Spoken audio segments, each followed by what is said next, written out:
प्रहरीले आफ्नै नागरिकमाथि गोली चलाउने अवस्था कसरी बन्यो त?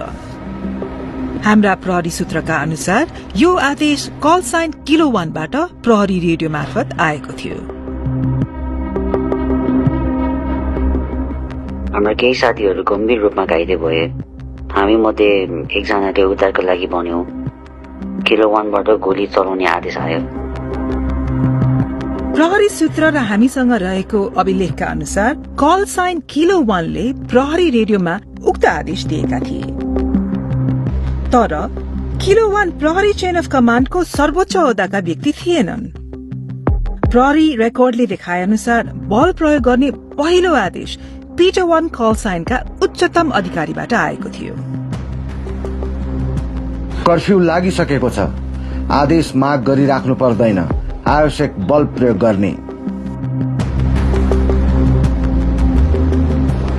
पिटर 1 प्रहरी महानिरीक्षक चन्द्रकुपेर खापुङ थिए। उनले घटनाका लागि आफू जिम्मेवार नभएको बताएका छन्। नेपाल प्रहरीले हामीलाई दिएको जवाफ अनुसार बल प्रयोग गर्ने निर्णय काठमाडौँ जिल्ला सुरक्षा समितिबाट आएको थियो। प्रहरीका अनुसार समितिले बल प्रयोग गर्ने निर्णय दिनु अघि प्रहरी महानिरीक्षक खापुङले त्यस प्रकारको कुनै आदेश दिएका थिएन। अन्य प्रहरी अधिकारीले गोप्य सूचना संकलन, तालिम र निर्देशनमा गल्ती भएको स्वीकारेका छन्।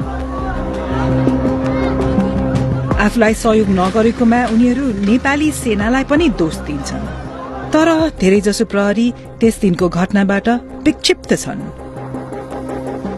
त्यो दिन भीड़ नियन्त्रण गर्नुको सट्टा हाम्रो टिमले उनीहरूलाई शत्रु जस्तै ताकेर गोली चलायो।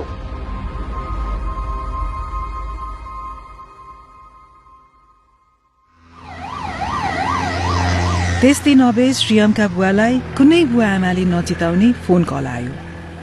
प्रतिशत बङ्कुलाई ट्रमामा ल्याएको रहेछ, ट्रमामा आउनु पर्यो तपाईँ भन्नु। एक ठाउँमा अलिकति भिडभाड थियो क्या, गेटदेखि अलिकति ओरा के को भिडभाड रहेछ भने यसो उठेर हेरेको त नेम लिस्ट टाँसेको रहेछ। 1 नम्बरमा श्रेम चौलागाई भनेर।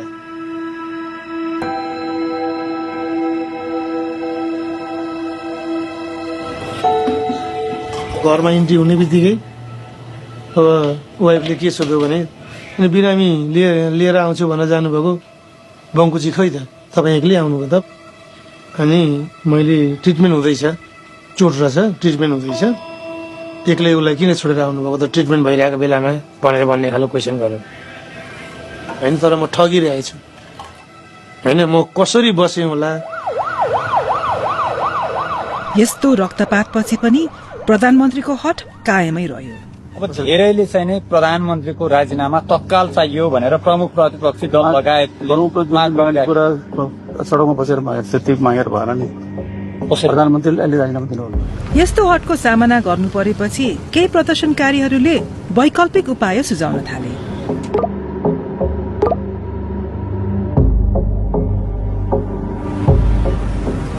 त्यो रात चाहिँ कहिले बिहान होला र कहिले फेरि यो सरकार विरुद्ध यसले उचालेको कदम विरुद्ध फेरि सडकमा जान पाइएला भन्ने बिहानको प्रतीक्षामा थिएँ म।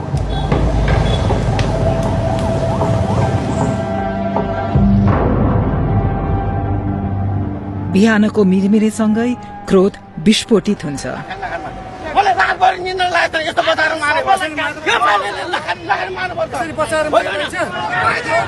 सुरुमा प्रशासनसँग एउटा योजना थियो।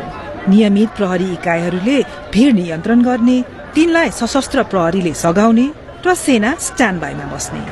संसद भवन परिसरभित्र र वरपर सुरक्षाकर्मी परिचालन गरिन्छन्।